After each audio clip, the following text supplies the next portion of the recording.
Hey! One time.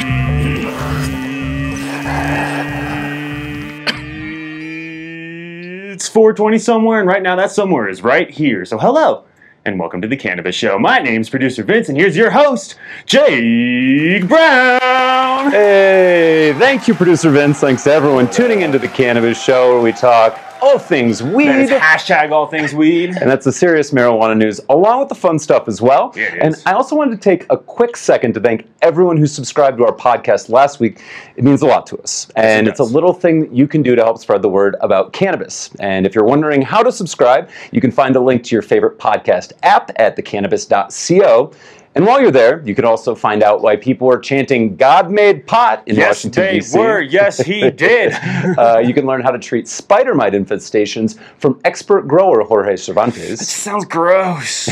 And you can get details on a new Colorado bill that aims to crack down on all of those Craigslist ads selling illegal weed. Wait, you're saying that's illegal? It is. It definitely is. It definitely is. But before we hit the big news of the week, hey Vince, how you doing? I'm well, Jake. Thanks. I appreciate it. It's beautiful out. The baby is 5 weeks away. I toured Denver's St. Joe's Hospital where my kid's going to be born, and oh my God, this is like a 37-star hotel.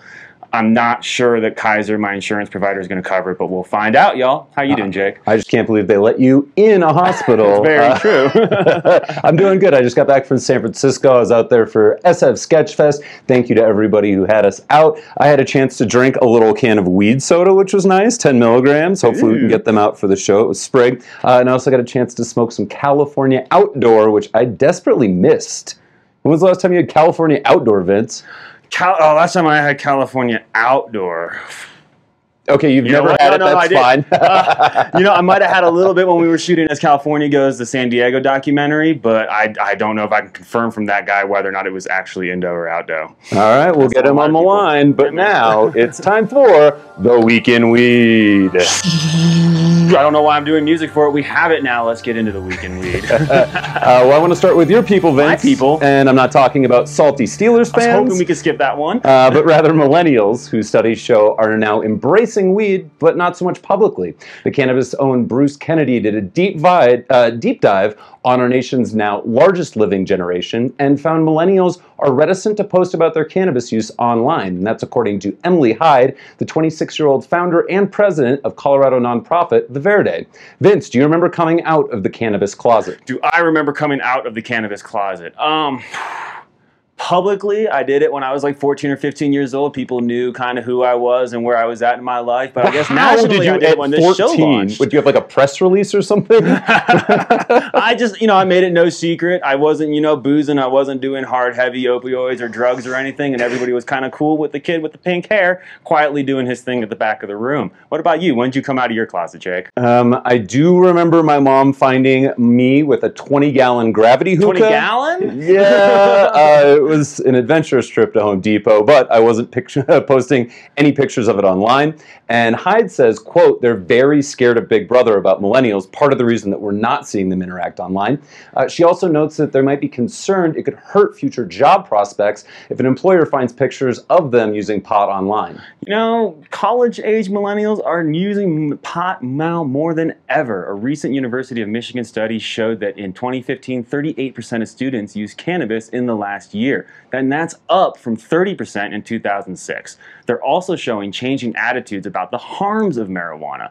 The survey found that among those 19 to 22 years old, the ones who believed regular cannabis consumption is dangerous for the user dropped to 33%, all the way from 58% over the last 12 years. And Hyde says that the onus is on millennials to step up and get active in legalization efforts, and begrudgingly called her generation lazy at one point. Prove her wrong, millennials, if you got the energy for it. Staying national, it's not just handbags and hangover movies that are getting knocked off nowadays, as bootleggers are moving in on the high-end glassware market. Rohr, the decades-old fancy glass company from Germany, is seeing cheap imitations popping up in smoke shops across the country. My very first reaction to this was I was like, I'm an East Coast kid. I was like, is Canal Street going to be awash in fake knockoff glass blast next time I visit New York City in a couple of years. I'm so excited that cannabis has gotten high-end enough that there's fake knockoffs everywhere. I mean, who would have thought that a pot brand would be something that somebody actually invested money in ripping off and faking someday, dude? And that's their concern. And now the company is being forced to send out undercover agents to find these illicit pieces all over the country. They're seeing models that would normally sell for $400 going for $90 in one case. And raw pieces can go for almost $4,000 on the high end. So they're not your average graphics bong from high school. The company has filed suit against shop owners selling the counterfeits, with several proprietors telling the Associated Press that they're being asked for $12,000 to $16,000 to avoid trial. Jay Work, who owns 5 Florida smoke shops called Grateful Jays, yeah, Grateful Jays, calls the suit, quote, legalized extortion. And where it gets really complicated is trademark law, as you can't protect a mark on a product that's federally illegal.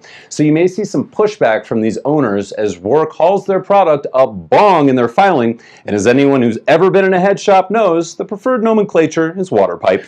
I don't even know what a bong is, dude. Now let's turn to Colorado, where a new tax proposal from Governor John Hickenlooper has been poorly received by the industry, and that's to put it mildly. Looking to bridge a $135 million gap in public school funding, Hickenlooper proposed a 50% tax increase on recreational cannabis products. Now, 50% sounds like a very crazy number, but my man Jake has it for you. That was my first thought, but our cannabis policy and business writer Alicia Wallace has an amazing breakdown over what that number actually means, and it's on the cannabis.co right now. Basically, the special state sales tax on pot is at 10% right now. It's already scheduled to drop to 8% this summer, but the governor wants to bring it up to 12%. So that's where the 50% figure comes in, although it's ultimately 2 percentage points over what people are paying right now. It's a lot of numbers. Go read Alicia's article. It's incredibly easy to follow when you see it laid out on page for you. And Chris Stifler, an economist at the Colorado Fiscal Institute, says that, quote, on a $20 pack of edibles, you're probably talking about another $1 in taxes. Which sure seems like a pain, but it's also not the massive hike that I envisioned when I first heard about this plan. And as Wallace notes, when voters passed Proposition AA in 2013 to set the pot tax rates, they authorized the state legislature to increase that tax up to 15%. But what I found fascinating is when Stifler talked about how beer and wine producers in the state are taxed at roughly 150% less than the national average. And it's also important to note that as far as sin taxes go, Colorado voters would have to approve a higher taxes on their beer. And honestly, I don't see a beer tax passing anytime soon, so it's up to weed to fund these schools in the short term. And that's only if the plan is approved. Now, let's stay with Alicia for this week's Quick Hit. A pack of petitions challenging the legality of Colorado's marijuana regime had their day in federal appeals court. A 3-judge panel for the 10th Circuit in Denver heard oral arguments in a consolidated case that claims Colorado's regulated sales of recreational cannabis violate U.S. racketeering and controlled substances laws. This bundle of lawsuits stem from challenges raised back in 2014 and 15 by county sheriffs and a southern Colorado horse ranch, as well as neighboring states Nebraska and Oklahoma. Those states intervened in the case after a failed bid to have the U.S. Supreme Court weigh in on Colorado's weed habit. During the hour-long appeals court hearing, the judges chewed over complicated case law, reviewed the reach of RICO and the Controlled Substances Act, and weighed the relation of state and federal law. Quote, how do you decide where to draw the line of authorizing and limiting pot and encouraging it? Judge Harris J. Hartz asked. To delve into the details of the case and learn what legal experts are saying about these marijuana lawsuits, read our coverage at thecannabist.co. For The Cannabist, I'm Alicia Wallace with this week's Quick Hit. Thanks, Alicia. And now it's time for our first guest. He's the founder and CEO of Sensi Media, which produces the cannabis lifestyle publication Sensi Mag. Please help me welcome Ron Kolb. Hey, what's going on, man? How are you? Good to see you. Good to see you. Grab a seat. It's always such a pleasure. How does it feel to be the cannabis party king of Denver, Colorado? I appreciate you reaching out to us over that. You know, it's been fun to watch the events that we're throwing gather steam. So it's been a lot of fun. Yeah, steam is like literal. I get in there, it is hot. There are bodies everywhere. It's fun. I'm kind of kidding, but you made quite a splash in Denver with Sensi Night. And as someone who is in the midst of planning a party right now, I wouldn't wish that on my worst enemy. What was kind of the genesis of starting Sensi Night and these cool soirees? Yeah, for us, culture came before anything within our business. Mm-hmm. And there are two cultural statements within the Sensi culture, giving spirit and community mind, that our people focus on. And, the idea of giving spirit is that in business, everyone wants to take, right? It's always about the bottom line. And for us and for our publishers, they're always looking to give. So they're looking to add value in any way, whether that's a referral, an invitation to an event, whatever they can do to offer assistance. The second one is community mind, right? And the idea there is it's easy to talk a good game about why your business was started, right? What it means to work there. But it's another thing to show up and to be there at 6 in the morning and to do the hard work and to do it because it's a part of who you are as an organization. So Sensi Night was started around those two concepts. We wanted to build community and we wanted to give and add value, right? So for our sponsors, it's a way for us to say thank you for supporting the magazine. In fact, there's no way an outside company can buy a booth. The only way that you can be a part of these events are to be a part of the family. So it gives us a way to say thank you. But also that generates air and an energy that when you walk through the building, it's not about money. Right? It's this event is not how Sensi profits. This event is how Sensi can say thank you. And I think that's the reason, they've gone from, 600 to 1,000 to a couple thousand to, continuing to grow. I'm looking forward to Sensi Night headlining Red Rocks soon. It's been awesome. Yeah, it has. And I love that all of the booths, it's not like a kind of trade show atmosphere that you can get sometimes at parties where it's like, oh, can I talk to you for a moment about my product? It's very informal, it's laid back, and people are networking too. I can't tell you how many people I've met just by going to Sensi Night. Do you have kind of some favorite stories of people that have hooked up in any way? Just a couple things on that. Yeah. One, Yeti Farms, the first time they came, brought 80 pounds of meat that they barbecued. When you said Yeti Farms, I was like, usually it's 80 pounds of dabs from those guys. No. And this time he called me and he's like, listen, we have 120 pounds of meat, ribs, chicken, right? And I'm like, he's like, we're just going to feed people. Like, that's what we want to do at Sensi Night. And literally they come and just feed. So there's no, my product is the best or do my dabs or check out my brand. It really is thank you, which is really cool. And I was telling Tay Darnell the night after our event, watching the business owners connect and watching that happen is one of my favorite things. And your second guest here today was mentioning he got 3 new partners out of the last Sensi Night, right? Just relationships that happen. So that happen over free meat. Yeah. There you go.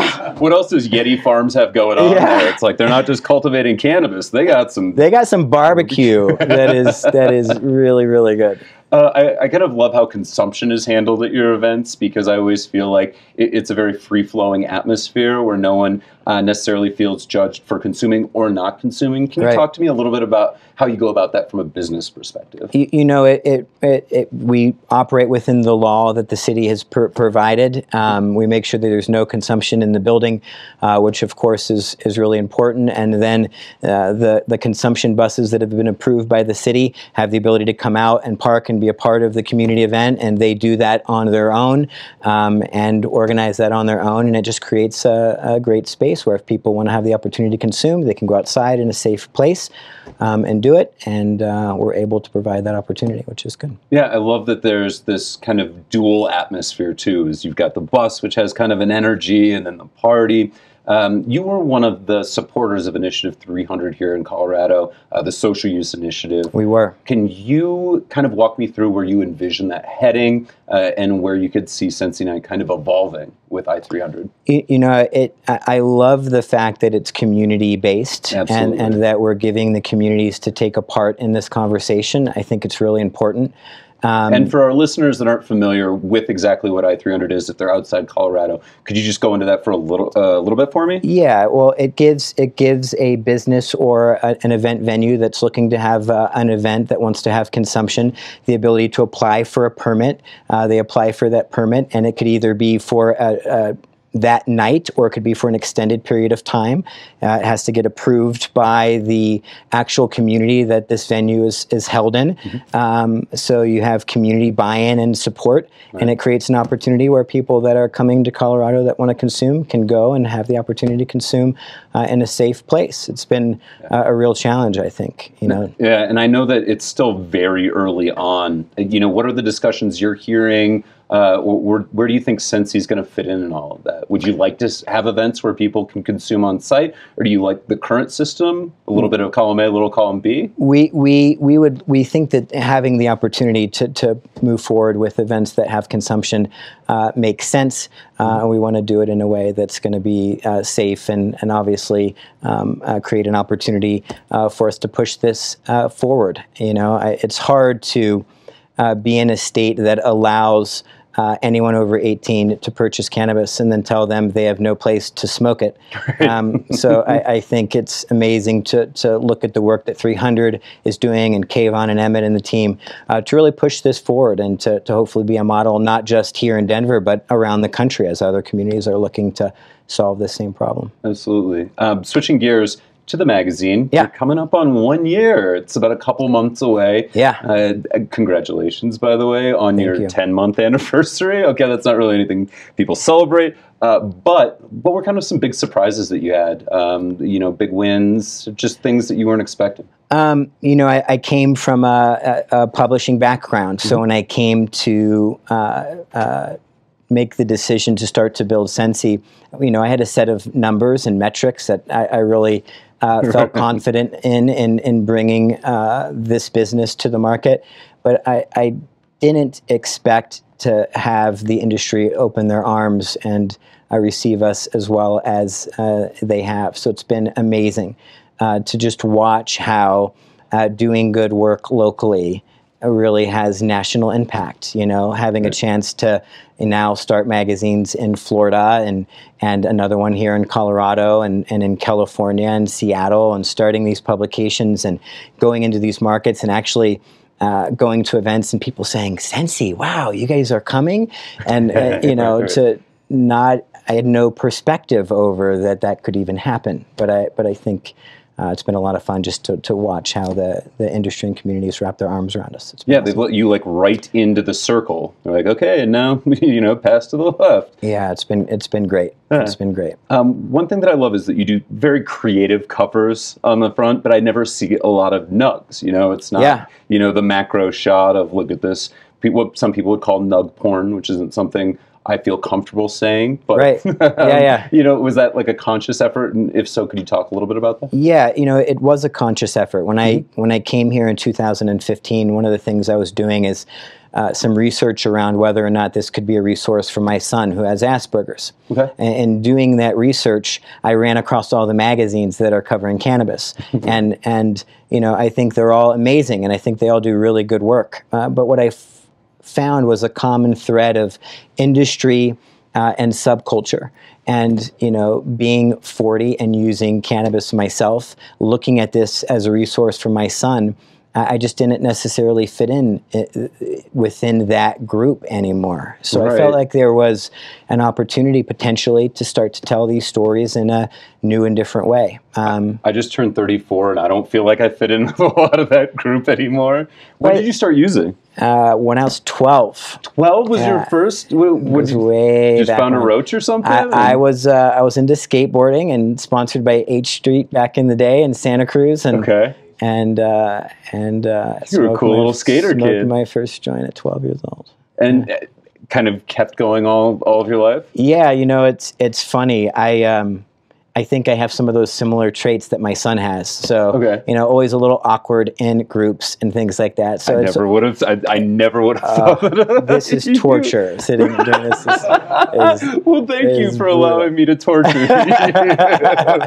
Ron, it's been great. Yeah, Thank you so much. for sure. I want to keep you here. Slide down on the Awesome. couch. Perfect. We're going to be Perfect. right back with you. But now we're going to go to our own joint journaling Johnny Jargon, Professor Pat, with this week's entry into the new Cannabis lexicon.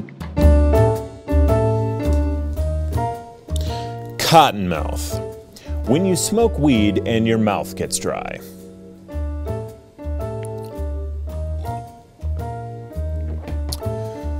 Cottonmouth is often accompanied by its cousin known as the munchies. As in, for example, ugh, that Romulan gave me wicked cottonmouth. We have to get something to drink. Thanks, Professor P. Our second guest left the corporate world to launch a new line of proprietary science-based vaporizers that let you pick your high. Give a big Cannabis Show hello to Charles Jones, everybody. Thank you so much for coming on. Yeah. Appreciate it. Grab a seat. Thank you. Hey, Charles, good to see you. Good to see you. Yeah. Look at this. We're all on the couch. You gentlemen know each other. Charles, we're just too. meeting for the first time, but I've read a lot about you. And I love that you kind of come from originally software development. You went into .coms. Then you went into, and I want to make sure I get this right, organization development consulting. And then you go into finding this really interesting cannabis product. But I want to kind of dovetail on what we were just talking with Ron. How did your personal cannabis experience start? I started smoking in 9th grade when I was 16 years old. Okay. And were you also a burgeoning skateboard prodigy? I was not. My sports were ultimate frisbee, and I played chess. Okay, so yeah, the first just totally rings pot smoking to me. I guess I could see kind of an analytic person, though, a chess player, being really interested in pot. And so did that relationship continue through kind of those more corporate positions? Did you find it later in life? Midway through college, I just found some of the side effects so debilitating that I cut out my use of marijuana for a couple decades. And then a girlfriend of mine talked me into getting high for a music event, and I've been getting high ever since. What was the music event? 311. 311, okay. On Jones Nice. Beach in New York. Yeah, it was awesome. That sounds amazing. And also how I would like to enjoy 311, a little joint, you're ready to go. Absolutely, yeah. So you have created one of, I think, the most interesting products on the market, which is LucidMood. And coming from a background where I review, flower form of cannabis, I was fortunate enough to try one of your products. Could you explain how there are 4 different moods that you have kind of brought to market now? Sure. I brought a little for show and tell here. Hey, just show. We're just showing. We're telling. No consuming. Oh wow! So they're disposable vape pens. Okay. They're very discreet, and what they all have in common is they're all side effect free. And by that I mean there's no memory impairment, social withdrawal, paranoia, laziness, hangover, dullness the next day. It's just a very light, bright, functional, sociable high. Okay, so what goes into that pen that would give you that mix? So in addition to THC, there's CBD and some other trace cannabinoids that produce that side effect-free high. And then we use terpenes, which are the chemicals in essential oils and in cannabis that give it its smell and also modulate the mood. So we have blends for focus, relax, energy, and bliss. That's fascinating. And in my understanding, having the right ratio of THC to CBD really counts. That Yes. CBD can help kind of ameliorate some of the negative Yes. side effects. So I know that you've... It's a 1-to-1 ratio between the THC and CBD. Okay, now I know that you have gone... This has been a journey for you. Can you walk me through the evolution of LucidMood and maybe take us back to some of those initial tasting parties? Because I love this idea. Sure. Well, the idea really came about kind of unexpectedly. Another parent asked me, hey, I just read this article that my kid's 17, he smokes a lot of pot, he's going to lose 10 IQ points by the time he's an I'm adult. familiar with that study. And guys, we've all lost those 10 IQ points. right. So you've got a science background. Will you let me know? So I went on Google Scholar and I started doing some searching. And the more I learned about THC, CBD, some of the other trace cannabinoids, terpenes, I just became fascinated and fascinated and fascinated. And then the idea appeared. So I got a napkin, I wrote up some of the formulations, made a number of educated guesses, pulled together a team to see if it would work. Right. And our first testing party, we all came together. We first started with the cannabinoid mix. 20 minutes later, everyone is just smiling. I'm not sure I feel stoned, but I feel really good. A couple of us that had chronic pain weren't in pain anymore. And it was a very bright high. It was very, we were all enjoying it. And then the chemist on our team gave each of us the terpene blend that we were going to experiment with. And within 5 minutes, half of us are up and chatting with each other and being really social. And the other half of the group has like moved off the chairs and couches. They're laying on the floor. They're just watching the rest of us. And my co-founder, Dave Georges, turns to the chemist and says, "Jacob, did you give us the same terpene blend?" And Jacob said, "No, I did not." We knew we had a product. Absolutely. And we moved quickly to file patents, incorporate, and bring the product to market. And what fascinates me again about this is that it was so much a product of the time in which you kind of came up with this idea that a few years ago, the science wasn't there yet, the distillation, and really a lot of what's coming to the forefront. So, I mean, how fortuitous. It was very much a eureka moment, I imagine. Yeah, with a lot of refinement. With a lot of trial and error, mistakes, these things didn't work, et cetera, et cetera. So when I think about trying to come up with, say, the right blend of terpenes, are you trying to kind of mimic what happens naturally in the plant with different ratios? Or are you going and tinkering and adding a few terpenes where Durban poison might not have any? Or conversely, taking some away and having addition by subtraction? So really, when we realized we kind of had this power to reformulate, to take out the active ingredients of cannabis and mix them together in new ways and create things,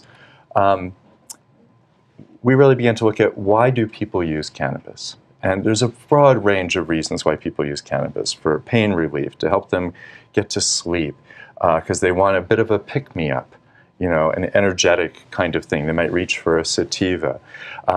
They really just want to relax and de-stress from their day and reach for an indica. Or they're self-medicating their ADHD and they really want to focus in on things. Or they just want to kind of sit back, appreciate what they have in their life, smile, you know, grin from, you know, cheek to cheek. And so we went looking to isolate those effects from the strains where they appear. And so we chose terpenes that dial in that energetic effect, or terpenes that dial in the focused effect, or the relaxed effect, or the blissful effect. And so that's how we approached the whole thing. Now, I mean, do you have some favorite combinations of how to use these? Because I could imagine me just doing like at the 7-Eleven, getting all of the sodas, just going for the suicide and trying all 4 at once. That I would not recommend. Okay. That's usually what guests say when you want to go for a run, energy's great. You want to clean the house, energy's great. You want to clean the house with a toothbrush, add some focus to the energy. So if I tried, for instance, energy and relax at the same time, would I just kind of level out, or is it more you'd be a little discombobulated. Part of you would be wanting to be more energetic, part of you would be more relaxed. That's the only combination I want to recommend. But if you did relax and bliss, you'd really enjoy the movie or hanging out with your sweetheart. Hanging out with friends, I'd probably recommend the bliss and some energy. Want to be really productive, the energy and some focus. If you want to listen to music, the bliss focus mix is incredible. Okay, so that's the 311, 311 mix. Well, and then if you want to dance, throw in some energy. Perfect. I tried early on, I believe it was Contentedness, coincidentally enough, and a Sensi night. And my fiance and I both tried it. We tried one of the pucks. She absolutely loved it. I was almost a little confounded. Like, I couldn't quite put my finger on what I was feeling. So for people that are expecting a more traditional cannabis high, how would you recommend they start LucidMood?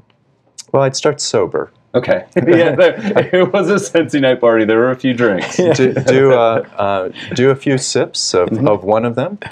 Give yourself 5-7 minutes for it to really take effect, and go from there. I love that these are sipping pens, too. Yes. It's such a great concept. Right. Take a little sip. Well, we're really going for the kind of the mainstream consumer that wants discretion. They want something that's elegant, beautifully branded. There's no stench. There's no residual odor. It's just a very clean experience, throughout. It's a very clear-headed high. It's really pleasant. And how many milligrams are in one of these pens? Because so many people I know are, how many milligrams are there? And that's the big, their big thing. So these each contain 200 milligrams of a mixture of cannabinoids and terpenes, and there's nothing else. There's no artificial VG, PG, MCT, I have PEG. no idea what those... Oh, I knew the last one. The last one's the glycol stuff that you don't want, apparently. Right, these are things that people will add to thin out the oil to make it more consumable. Will any of those give you popcorn lung? That's always my concern with vaporizers. No. Okay, good to know. No. What's kind of next? Are you working on creating different moods? We are. So right now we're bringing, next one we'll bring out we call Relief, and it will be the best pain relieving formula on the market, and you'll remain functional and sociable. So for people that are medicating to deal with chronic pain, they'll be able to do this at work or whatever it might be. After that, awesome. We're bringing out Sleep, help you get to and stay asleep. And in a parallel time frame to that, we're bringing out one that we plan to call Party, and it will be the one you reach for when you're out there with your friends. That's so great. And you recently launched. How's the feedback been so far?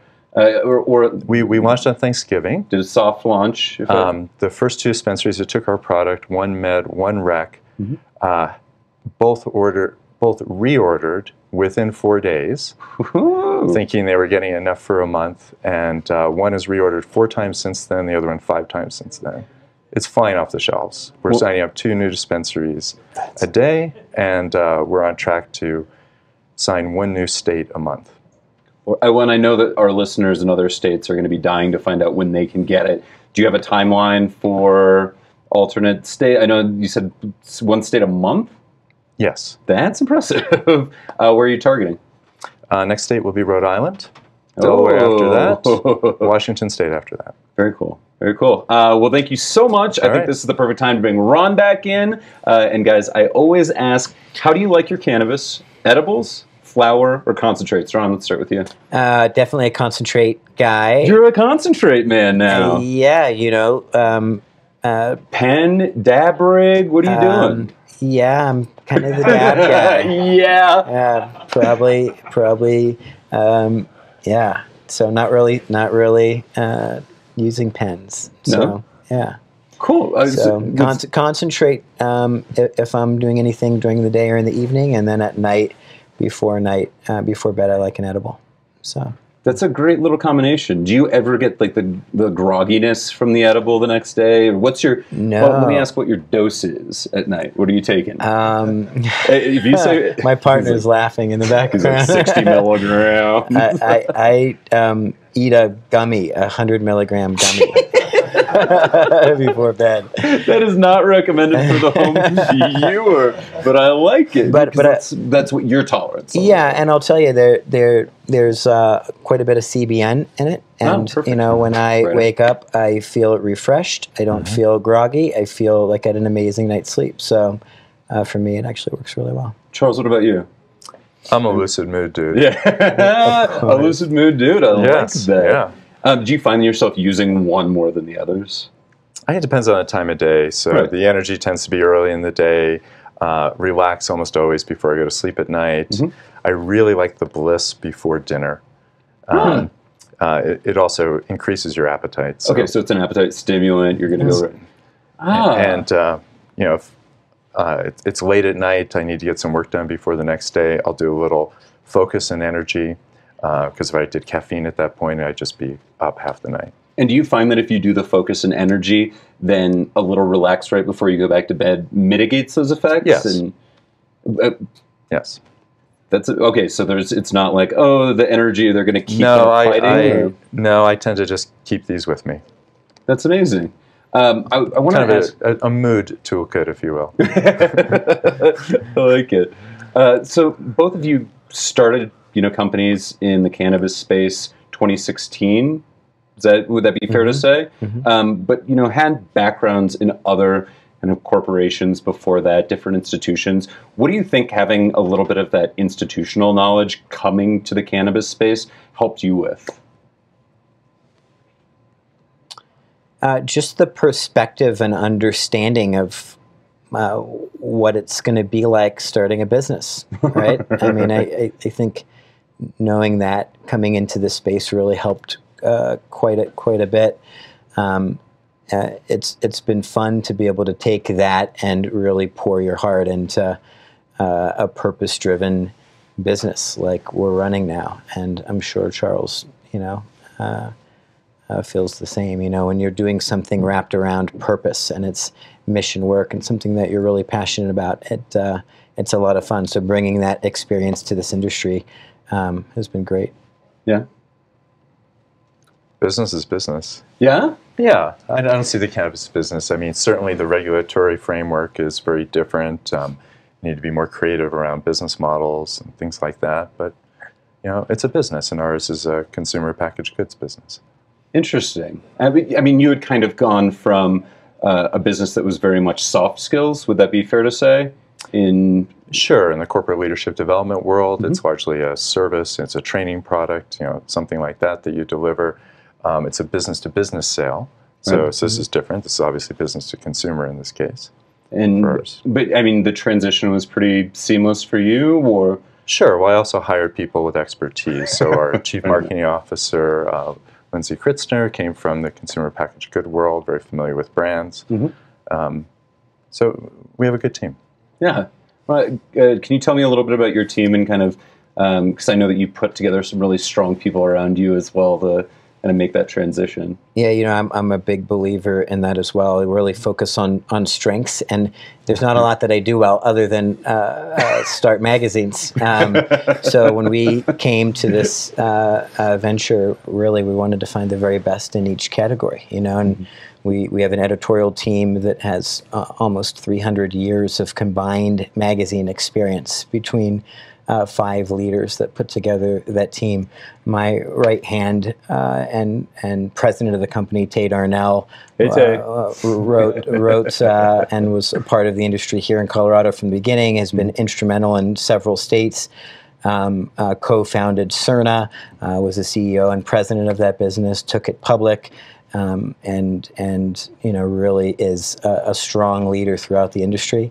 And our publishers in every single territory are just amazing at what they do. So it's been a real blessing to be able to watch people get together around the purpose and the mission of shifting the culture, right? Telling the conversation differently. So. Well, you sound like 2 gentlemen who certainly know what you're talking about, but we'll find out as we move into the Pot Quiz. Where we pit our guests against each other in a battle to see who knows what about what grows. Let's get right into it and start with a question for you, Charles. Charles, are you ready? I don't know. Let's see. I hope so. I think I better hit the focus pen. Yeah, right. We're going to start with an Oregon company announced plans to open a marijuana-themed RV park. What are they planning on naming it? Is it A, Smoke on the Water, B, Bongistan, C, Sativa Fields Forever, or D, Camp Chronic? No idea. I'll go with Camp Chronic. I'm sorry, that is incorrect. Ron, you have a chance to steal. Is it A, Smoke on the Water, B, Bongistan, or C, Sativa Fields Forever? Smoke on the Water. That is correct. All right, Ron, I'm aboard with 1 point. They're also planning on building a large growing structure that they call Nuggetville as well. I want to be on their naming team. Yeah, right? I agree. They're not very strong. Bongistan, of course, was Stephen Colbert's name for Colorado. Sativa Fields Forever. That one was me as well as Camp Chronic. But congratulations, Ron, you're on the board. And you also get question number 2. See if we can extend that lead. Even though marijuana is decriminalized there, which northeastern state ruled your car can still be searched, even if it smells like if it smells like reefer, even if it smells like reefer, sure, but if it smells like reefer, is it A, Maine, B, Rhode Island, C, Maryland, or D, Vermont? Guessing here, Maine? That is incorrect. Charles with a chance to steal. Is it B, Rhode Island, C, Maryland, or D, Vermont? I'm going to guess Rhode Island. And it's going to go back to you, Ron.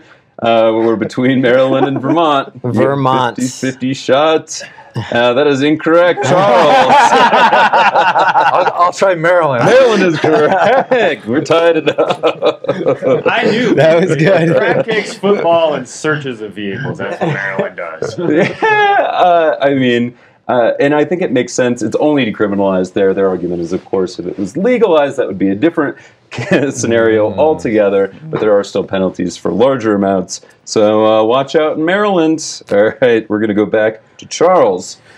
2 defendants were held responsible for 233,800 kilos of marijuana in Louisiana. They possessed which popular brand of synthetic marijuana or spice?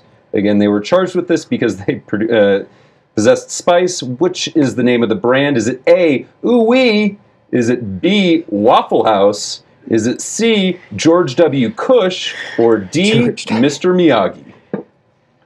Can you give me the first 2 again? Absolutely. A was Ooh-Wee, and B was Waffle House. We also have C, I will George try W. Waffle Cush. House. I'm sorry, that is incorrect. Ron with a chance to steal.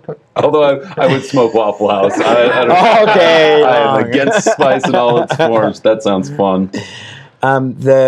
Can you name them one more time? Ooh-Wee, George W. Cush, or Mr. Miyagi? George W. Cush. I'm sorry, that is incorrect. Gotta go back to Figured it had to be that. Mr. Miyagi. That is correct. All right, 2 points.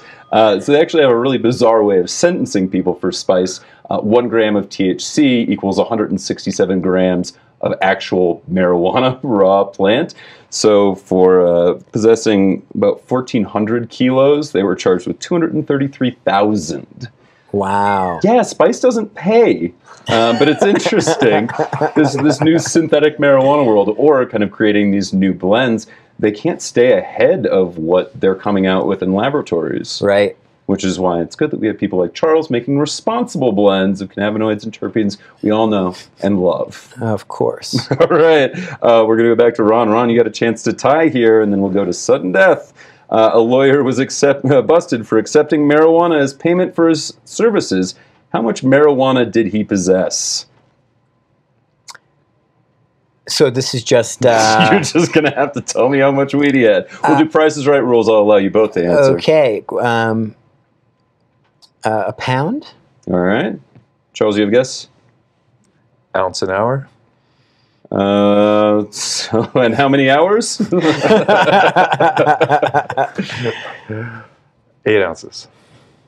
Price is Right rules. You're going to be our winner. It was a ½ pound. Nice. Closest without going over. Congratulations, Charles. You're the winner of the pot quiz. All right. Yeah.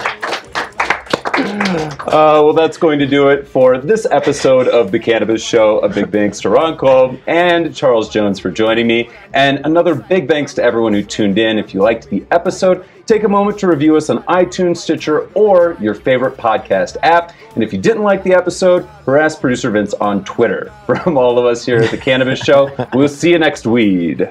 Awesome. I'm allowed to lose, I choose to win, I'm all in, I'm calling any posse, you'll be raising at the end, I say it again, ain't afraid to get in, I'll be going for the jackpot with aces in my hand, I'm raw.